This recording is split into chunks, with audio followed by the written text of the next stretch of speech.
Yes. Yes, I'm on. Hello.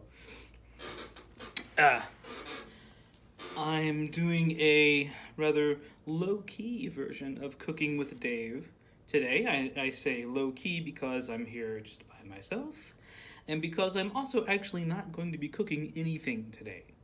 No, food will be involved, but, well, let me explain.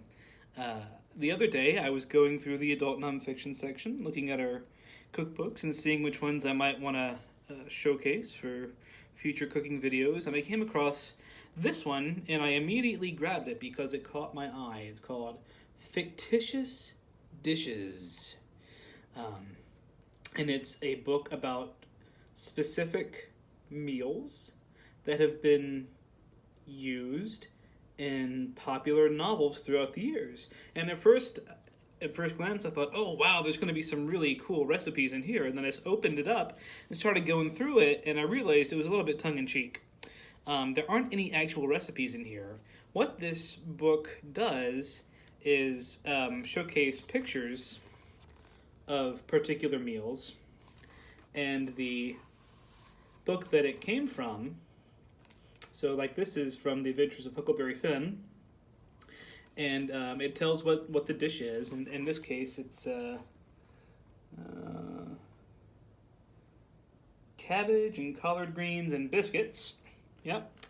And then it gives a blurb from the book and also some fun facts about the book in question, some trivia. So it features stories like Huck Finn and The Talented Mr. Ripley and Gone with the Wind and The Catcher in the Rye and Beezus and Ramona. So both adult and kid stuff. A Wrinkle in Time, and then I got one that just made me absolutely laugh out loud.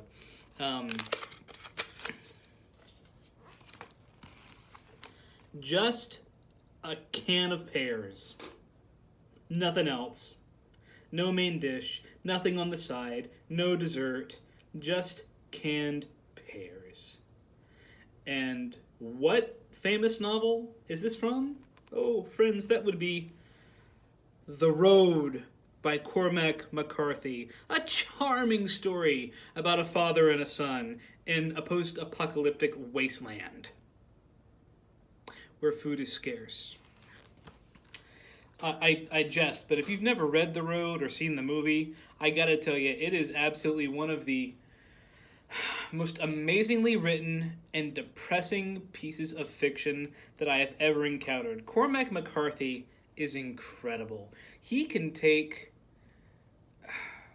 the darkest, most horrible situations and spin them in such a beautiful context that it baffles you. So here's a blurb from The Road, if you will indulge me. He unrolled the mattress pads on the bunks for them to sit on, and he opened the carton of pears, and took out a can and set it on the table, and clamped the lid with the can opener, and began to turn the wheel. He looked at the boy. The boy was sitting quietly on the bunk, still wrapped in the blanket, watching. The man thought he had probably not fully committed himself to any of this. You could wake in the dark woods, wet at any time. These will be the best pears you have ever tasted, he said. The best. Just you wait. They sat side by side and ate the can of pears. Then they ate a can of peaches. They licked the spoons and tipped the bowls and drank the rich, sweet syrup.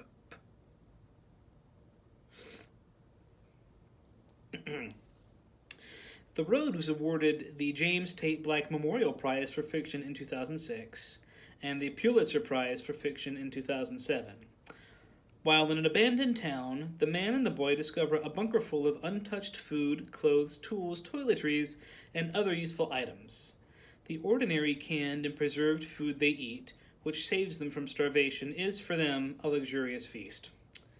Canned foods date back to the Napoleonic Wars, 1803 to 1815, when the French government offered a reward of 12,000 francs to anyone who could devise an inexpensive way of preserving food. A confectioner named Nicholas Appert, the father of canning, was the first to suggest storing food in airtight containers.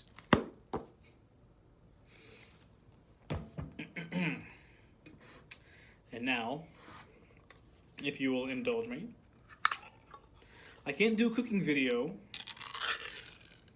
without eating some kind of food.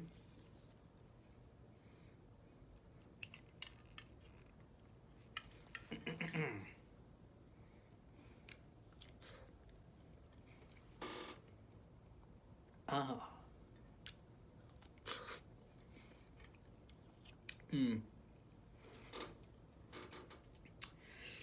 Nothing like a can of pears to lighten the mood during a post-apocalyptic meltdown.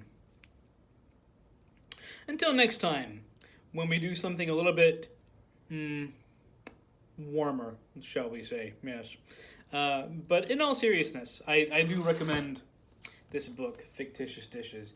It is a hoot, it is informative, and the pictures really are, the photography is gorgeous. Look at that. It's great. So, anyway, that's all the time for me today.